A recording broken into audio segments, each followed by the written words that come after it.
ایک گلیری تھی اور ایک اس کا بچہ. بچے کا نام تھا گلو. گلو تھا تو بہت ہی شرارتی، مگر وہ ایسی شرارتیں نہیں کرتا تھا کہ جن سے کسی کو نقصان پہنچے، اور اگر کبھی کبھار ایسی کوئی شرارت کر بیٹھتا تو معافی ضرور مانگ لیتا تھا. گلو کا گھر شیشم کے درخت پر بنا ہوا تھا اور اس کے ساتھ ایک نہر بھی بہتی تھی. گاؤں سے شہر جانے والے بہت سے لوگ اس درخت کے نیچے آ کر رکتے، نہر کا ٹھنڈا پانی پیتے اور آگے چلے جاتے. گلو ان سب کو لوگوں کو دیکھا کرتا تھا، اور اگر کوئی مسافر اس درخت کی چھاؤں میں لیٹ کر سو جاتا تو گلو اس کے سامان کی تلاشی لیتا اور کھانے کی چیزیں نکال کر چپکے سے کھا جاتا.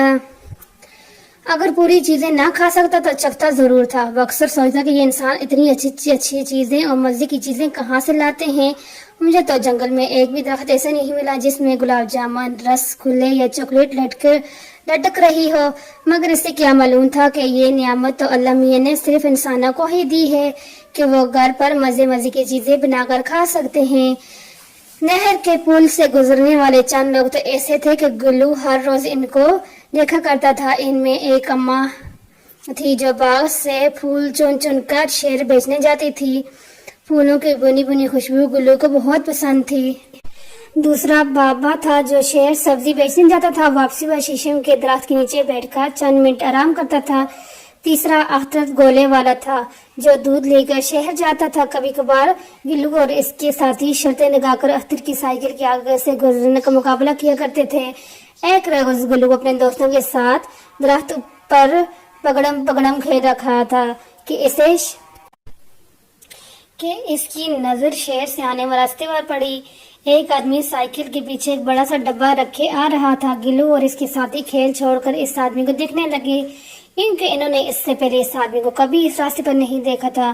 وہ آدمی آہستہ سائیکل چلاتا ہوا شہر سے آ رہا تھا. یہ کون ہو سکتے ہیں؟ گلو نے سوچتے ہوئے کہا. مجھے پتا ہے یہ کون ہے، گلو کا دوست بولا. بتاؤ پھر. گلو نے کہا. یہ پھیری والا ہے اور شہر سے چیزیں لا کر گاؤں آتا ہے. دوست نے بتایا. گلو تمہیں کیسے معلوم؟ گلو نے پوچھا. دوست نے کہا مجھے پتا ہے کیونکہ اس کی سائیکل پر جو بڑا سا ڈبہ رکھا ہوا ہے اس میں طرح کی چیزیں ہوتی ہیں. کل اس کے ڈبے سے ایک مونگ پھلی گری تھی جو میں نے چکھی تھی، بڑے مزیدار تھی. اچھا، اس کے ڈبے میں کھانے کی چیزیں ہوتی ہیں. اچھا، پھر تلاشی لے لیں گے اس کی. گلو نے خوشی ہو کر کہا. سخت گرمی کا موسم تھا. نہر پر پہنچ کر اس آدمی نے اپنی سائیکل شیشم کے درخت کے ساتھ کھڑی کر دی اور خود نہر پر پانی پینے چلا گیا. گلو تو پہلے ہی موقع کی تلاشی میں تھا. وہ فوراً ہی ایک شاخ سے دوسری شاخ پر ہوتا ہوا نیچے کو دوڑا.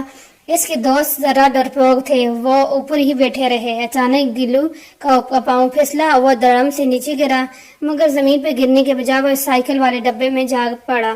وہ تو خوش تھا کہ مفت میں مونگ پھلیاں، اخروٹ اور دوسری چیزیں کھانے کو ملے گی. مگر یہ کیا، دکاندار تو آج شہر سے صرف سرخ مرچیں لے کر آیا تھا. اچھو. گلو نے ایک زوردار چھینک لی اور ڈبے سے باہر جا پڑا. اچھو اچھو اچھو. پھر تو گلو چھینکتا ہی چلا گیا. گلو کی سمجھ میں نہیں آ رہا تھا کہ کیا ہو رہا ہے. وہ تو بس منہ کھولے کا چھینکتا اور 2 فٹ پیچھے جا گرتا.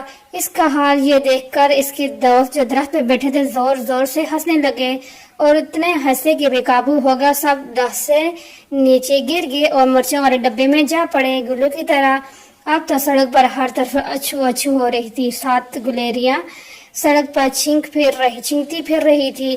پھیری والا جب پانی پی کر واپس آیا تو اتنی ساری گلیریوں کو چھینکتے دیکھ کر ہنسنے لگا. اسے گلہریوں کا یہ تماشا بہت دلچسپ لگ رہا تھا. ہنس کر اس کے پیٹ میں درد ہونے لگا. ہنستے اچانک دکاندار کا پاؤں پھسلا اور وہ بھی مرچیں والے ڈبے سے جا ٹکرا اور اسی ناک میں بھی مرچیں گھس گئی. اب پھیری والا بھی گلہریوں کے ساتھ چھینکیں مار رہا تھا. اچھو. راستے پر بہت سے لوگ رک کر ان کا تماشا دیکھ رہے تھے. چھینکوں کی آوازیں سن کر جنگل کے اور بھی بہت سے جانور درختوں سے سر نکال کر ان کا تماشا دیکھ رہے تھے اور ہنس رہے تھے. یوں لگ رہا تھا جیسے سڑک پر چھینکوں کا مقابلہ ہو رہا ہے.